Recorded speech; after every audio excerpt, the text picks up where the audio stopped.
الحمد لله والصلاة والسلام على من لا نبي بعده أما بعد فأعوذ بالله من الشيطان الرجيم بسم الله الرحمن الرحيم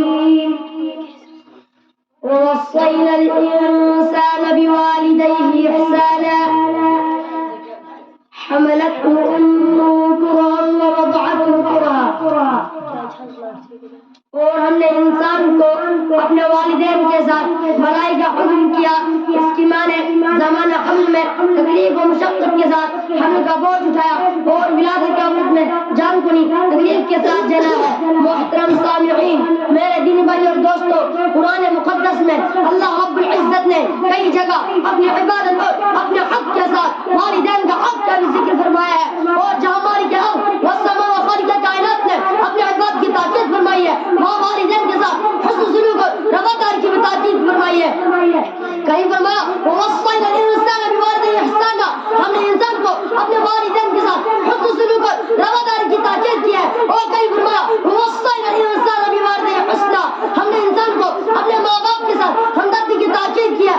الغرض والدین کا حق اولاد کے اوپر اللہ کے بعد دوسرے نمبر پر ہے، اس لیے اللہ تعالیٰ موجود حقیقی ہے اور عالم اسباب میں والدین اپنے اولاد کے وجود کا سبب ظاہری ہے. اس لیے اللہ تعالیٰ نے جگہ جگہ ماں باپ کی حقوق کی اہمیت کی تاکید فرمائی ہے کہ ہمیشہ اپنے والدین کے ساتھ اچھا سلوک کرتے رہو، ان کی تعظیم اور محبت اور خدمت گزاری کو سعادت سمجھو.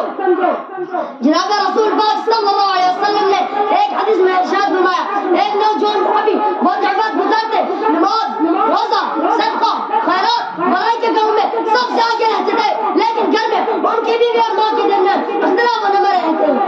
وہ بیوی کی بات میں آ کر ماں کے اوپر بیوی کی بات کو ترجیح دیتے تھے، جس کے نتیجے میں ماں ان سے بہت ہی زیادہ خفا رہتی تھی. اتفاق سے اس نوجوان کی بہت وقت آیا اور ان سے کلمہ نہیں پڑھا جاتا تھا.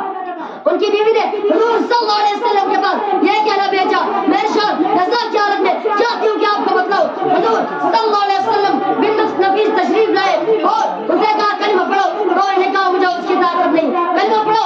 حضور صلی اللہ علیہ وسلم نے معلوم کیا ان کی والدہ زندہ ہے. لوگوں نے کہا جی ہاں. تو حضور صلی اللہ علیہ وسلم نے والدہ کو بلوایا اور ان سے کہا اپنے بیٹے کو معاف کر دو. والدہ نے جواب کہا انہوں نے بہت ہی دل دکھایا، انہیں بھی معاف نہیں کروں گی.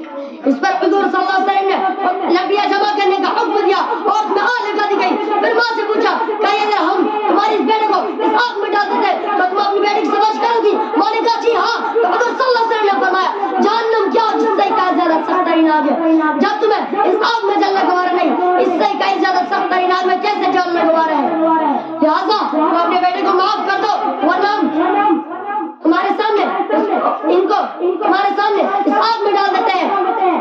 اس پر ماں نے کہا یا رسول اللہ آپ گواہ ہیں، میں نے اپنے بیٹے کو معاف کر دیا اور ان سے راضی ہوں. اس کے بعد آپ صلی اللہ علیہ وسلم نے بیٹے سے کہا کلمہ پڑھو، تو انہوں نے کلمہ پڑھا. محترم سامعین، آپ نے دیکھا ماں باپ کی ناراضی اولاد کے لیے کتنی خطرناک ہوتی ہے.